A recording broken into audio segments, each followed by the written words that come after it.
Nagy szeretettel üdvözlök mindenkit. Ikrek, na nézzük, hogy hol fog minket támogatni a napocska. 2025. szeptember 22-től 2025. október 23-áig a napocska a mérlegben lesz. Napocska, életerő, energia, erős tűzenergia, mérleg diplomácia, egyensúly, és mérleg levegő energia, tehát ez egy bónusz az ikreknek, mert ikrek is levegő energia. Tehát a napocska olyan területen fog minket támogatni, mint boldogság. A boldogságot érdemes keresni, a boldogsághoz menni, szeretni önmagunkat, szeretni az életet. Minden, ami boldogság érintett. A szerelem, a gyermekek, a hobbi, a szórakozás, a kreativitás, a vállalkozásunk. Tehát a boldogság területén fog minket támogatni a napocska. Húha, lesz itt boldogság. Lehet gyermekáldás, a gyermekünk életében történhet valamilyen csodálatos esemény, boldogságos esemény.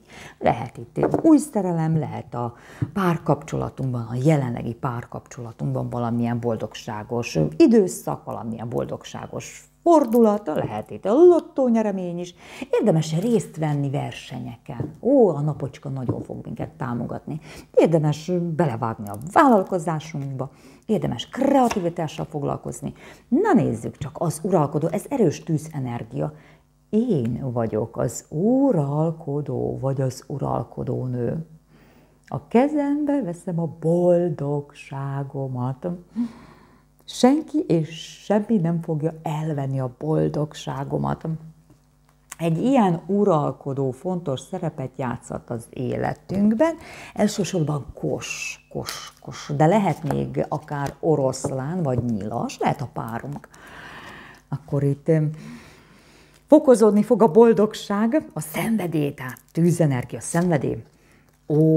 Még egy csodálatos kártya, Jolly Joker, ez ász, az érmékászom. Hát ez nagy boldogság, ez nagy lehetőség, ez nagy szerencsé, ez nagy pénz, ez nagy kezdés, ami tényleg uralkodást fog hozni. Érdemes valamibe belevágni. Érdemes elfogadni a lehetőségeket, és még egy pénzes kártya jön. Érmék, földenergia, tehát már elindult hozzánk ez a lehetőség. Amikor ilyen kártyák jönnek, akkor tényleg lehet javítani az anyagi helyzeten. Lehet tényleg ez a lottónyeremény. Jaj, de jó. Csodálatos utazás. Lehet valaki kifizeti nekünk ezt az utazást. És nézzük csak, a király a kártyapakli alján erős tűzenergia. Az uralkodó is tűzenergia, a király is tűzenergia, kos, oroszlán vagy nyilas. És a király alatt még a tűzpalota is megjelenik. Húha, hát ez tényleg siker. Siker, ez előrehaladás, ez szerelem, ez szenvedély, ez boldogság. Csodálatos energiák jönnek. Csodálatos energiák. Irány a boldogság. Lesz bátorságunk a boldogságot választani. Lesz bátorságunk a boldogsághoz haladni. Tehát ezt ki kell használni. Na, és megint megjelent ez a lovag, az a kártyapakli alján volt, nem raktam ki. Mondom, nézzünk még egy picit, várjunk még, de csak akar jönni még egy tűzenergia, vágtat a boldogsághoz. Nagyon gyors ez a lovag. Milyen érdekes. Egy gyors lovagot kaptunk, meg egy lassú lovagot kaptunk. Jó, ez mind a kettő. A lényeg az előrehaladás. Az utazásnak a kártyái, lehetnek itt csodálatos utazások. Lehet itt szenvedélyes utazás, romantikus utazás, lehet itt üzleti út, de ezek az utazások nekünk nagyon fognak tetszeni. Álmaink autóját megvehetjük. A lovagok híreket hoznak nekünk, Itt jó híreket kapunk, és nézzük csak, nagyon várom ezt a kártyát, mert ez a kártya a mérlegnek a kártyája. Ez az igazságszolgáltatás, vagy az igazságosság. Nos, hát itt van az egyensúly megtalálása. Itt van. Erre kell törekedni, az egyensúlyra. Semmi és senki nem fog minket kibillenteni. A boldogságot megtaláljuk, és meg is fogjuk tartani. És ez karmikus kártya. És a karmikus energiák itt nagyon dolgoznak, ezért is kellenek nekünk ilyen pozitív energiák, amiben bele tudunk kapaszkodni, mert azért a karmikus energiák meg tudják nehezíteni az ember életét, úgyhogy kellenek ilyen pozitív energiák. Na tessék, például a napocska, ez itt nekünk nagyon-nagyon pozitív. Nagyon pozitív. Ez a kártyához egyébként hozzátartoznak a nagyon komoly dolgok, jogi ügyek, bírósági ügyek, vizsgák, hivatalos ügyintézés, dokumentumok, szóval az ilyen komolyság. Ezen a területen is lesz előrehaladás, pozitív előrehaladás, pozitív eredményt kapunk. Jaj, de jó. Hú, nagyon erős kártyák, igen, tehát ez az ötös. Fontos az 5-ös szám, mert a boldogság területe, ez 5-ös asztroház. Nem is kell itt több kártya.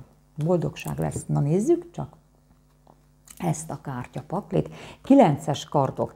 Vártam a kardokat, mert mérleg, ez levegő energia, és ez levegő energia. És az ikreknek az energiája is. Mondjuk nem ilyen szúrós, fájdalmas kártyát vártam, de ez is benne van a pakliban. Mit üzen ez a kártya? Mit tanácsol? Hogyha valami vagy valaki akadályozza a boldogságunkat, valami vagy valaki boldogtalanná tesz minket, akkor itt az idő ezt a dolgot ide a mérlegre tenni. Itt az idő igazságot teremteni, itt az idő igazságosnak lenni, őszintének lenni önmagunkhoz. Hát ez a dolog, ez boldoggá tesz minket? Nem, hát akkor kell ez nekünk? Nem, hát akkor el kell távolítani. El kell távolítani. Hogyha ezt a 9-est a mérlegre tesszük, akkor valamerre billeni fog. Érdemes hozzá tenni azokat a bizonyos kérdéseket. Hát ez most boldoggá tesz engem? Ettől jobb az életem? Ettől könnyebb az életem? Ez visz engem előre? Nem? Hát akkor ott a válasz. Kell ez nekünk? Az uralkodó a vezető kártyánk. Tehát ő ezt nem engedi. Dehogy is. Ha valaki fájdalmat okoz? Csalódást? Mélysebet? Hát akkor ő a kezébe veszi a dolgokat. A kezébe veszi az érzelmeit, a kezébe veszi az egész életét, és azt mondja, hogy na elég volt, tovább nem fogok szenvedni. Itt és most én ezt megszüntetem. Nem hagyom, hogy ilyen fájdalmat okozzanak. Ő ilyen.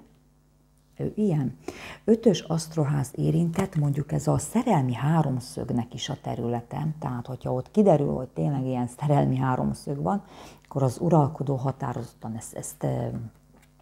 ezt nem fogja tűrni.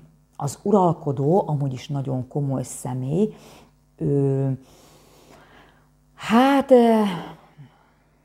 hogyha az uralkodóról van szó, akkor ott harmadik személy nem szokott megjelenni. Hogyha megjelenik az életében egy harmadik személy, akkor az ott komoly kapcsolat. Akkor ott házasság is lett át komoly. Szóval az uralkodónő nem tűri a szerelmi három szög forgatókönyvet, nem. Úgyhogy bármilyen szúrós helyzet is legyen itt, az biztos, hogy blokkolja a boldogságunkat. Hát legyünk az életünk uralkodói. Nem könnyű meghozni a döntést, mert kardok, ész, mi van a fejünkben, tehát nem könnyű meghozni a döntést, hogy kész, én ezt nem fogom tűrni, kiiktatom ezt a valamit az életemből, örökre, kész. Elég volt. De az uralkodó ezt megteszi. Már igazságot teremt, igazságot. Kiderülhet az igazság. Hogy mi van a háttérben. És a lényeg, bármi is legyen, a pozitívumra koncentrálunk. A legsötétebb felhő után is ki fog sütni a napocska. Bizony. Köszönöm szépen a figyelmet. Sziasztok!